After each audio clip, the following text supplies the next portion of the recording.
perlu perhatian yang khusus ya untuk sumber karbohidrat dan sumber protein. Jadi maksud dan tujuan kita bentuk komite ini untuk membantu semua gubernur dan semua bupati ya untuk mempercepat pembangunan supaya anggaran bisa langsung terwujud, harus terwujud untuk kepentingan rakyat. Program-program penting pemerintah untuk membantu percepatan pembangunan Papua juga adalah sama dengan untuk daerah-daerah lain. Program makan bergizi gratis sudah sampai ke Papua. Mungkin masih ada beberapa yang belum sampai, daerah-daerah terpencil, tapi kita akan tuntaskan. Sekolah rakyat juga harus juga dinikmati sampai di tiap kabupaten. Kampung nelayan tentunya di daerah pesisir.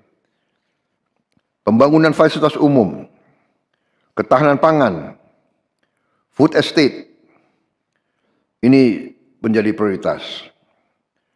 Jalan Trans Papua juga harus kita tuntaskan supaya akses ke semua bagian dari Papua lebih baik, membuka daerah-daerah yang terisolasi, juga agar harga logistik bisa kita potong, kita kurangi. Selain swasembada pangan, juga swasembada energi. Jadi kita berharap tiap daerah juga nanti swasembada energi. Saya kira Papua punya sumber energi yang sangat baik dan Menteri ESDM juga sudah merancang bahwa daerah-daerah Papua harus menikmati hasil daripada energi yang diproduksi di Papua. Di samping itu, kita ujungnya nanti daerah-daerah yang sulit, kita harus dengan menggunakan tenaga surya atau tenaga air. Teknologi tenaga surya sekarang sudah semakin murah dan ini bisa untuk mencapai daerah-daerah yang terpencil. Juga tenaga hidro juga sekarang ada hidro yang mini yang bisa juga dipakai di daerah-daerah yang terpencil. Ini semua adalah supaya ada kemandirian tiap daerah. Kalau ada tenaga surya dan tenaga air, tidak perlu kirim-kirim BBM mahal-mahal dari daerah-daerah lain. Dan juga nanti kita berharap di daerah Papua pun harus ditanam kelapa sawit supaya bisa menghasilkan juga BBM dari kelapa sawit. Juga tebu menghasilkan etanol. Singkong, kasava juga untuk menghasilkan etanol. Sehingga kita rencanakan dalam 5 tahun semua daerah bisa berdiri di atas kakinya sendiri, swasembada pangan dan swasembada energi. Dengan demikian, kita akan menghemat ratusan triliun untuk subsidi, ratusan triliun untuk import BBM dari luar negeri. Tahun ini, tiap tahun kita mengeluarkan ratusan triliun untuk import BBM. Kalau kita bisa tanam kelapa sawit, tanam singkong, tanam tebu, pakai tenaga surya dan tenaga air, bayangkan berapa ratus triliun kita bisa hemat tiap tahun. Menteri SDM, berapa import kita BBM dari luar? 520 triliun.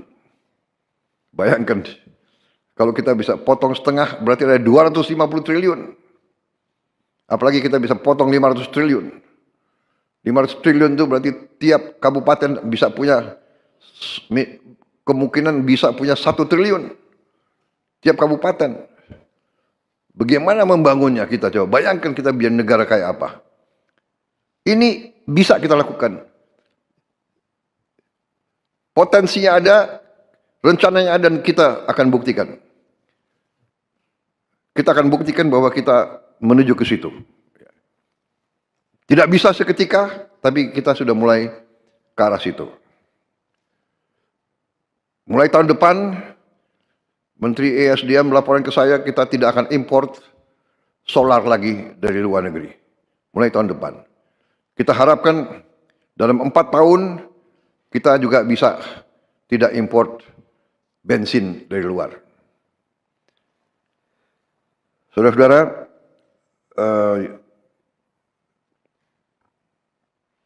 yang saya minta para bupati, para gubernur, koordinasi yang sangat dekat sama komite dan sama pihak pusat dari Bappenas, ya, dan menteri-menteri terkait, sehingga bagi kita jelas prioritas saudara apa. Silakan saudara-saudara merancang, para bupati sama gubernur, apa yang menjadi perhatian utama saudara-saudara, kesulitan utama saudara-saudara, prioritas saudara-saudara.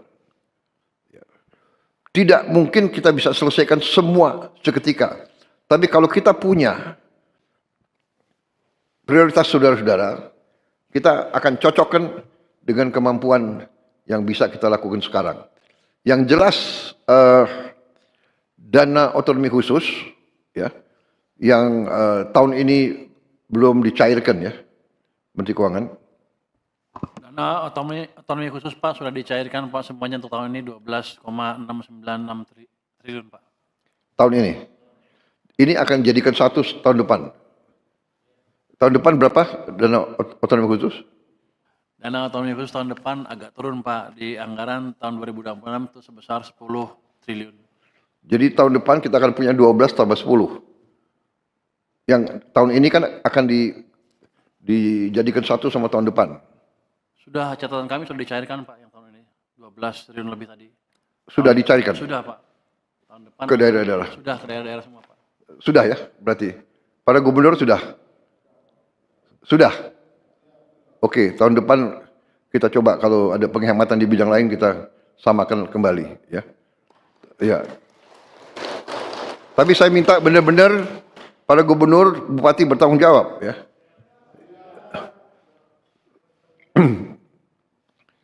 Bupati dan gubernur jangan banyak jalan-jalan ke luar negeri, ya, menggunakan dana otsus. Bisa? Kok jawabannya kurang? Bisa? Bisa, ya? Ini sekarang ini rakyatmu itu sudah pinter-pinter, semua punya gadget, ya. Nanti Mendagri, ya, awasi, ya.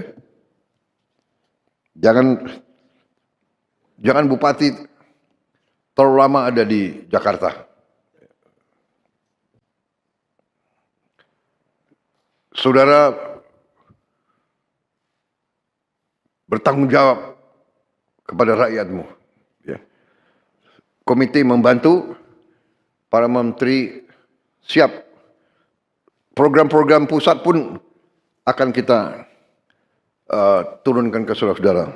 Sebagai contoh, MBG mungkin untuk satu provinsi ujungnya juga sangat besar itu, ya. Karena MBG itu akan memberi makan ke semua anak. Dari mulai usia dini sampai kurang lebih umur 18 tahun.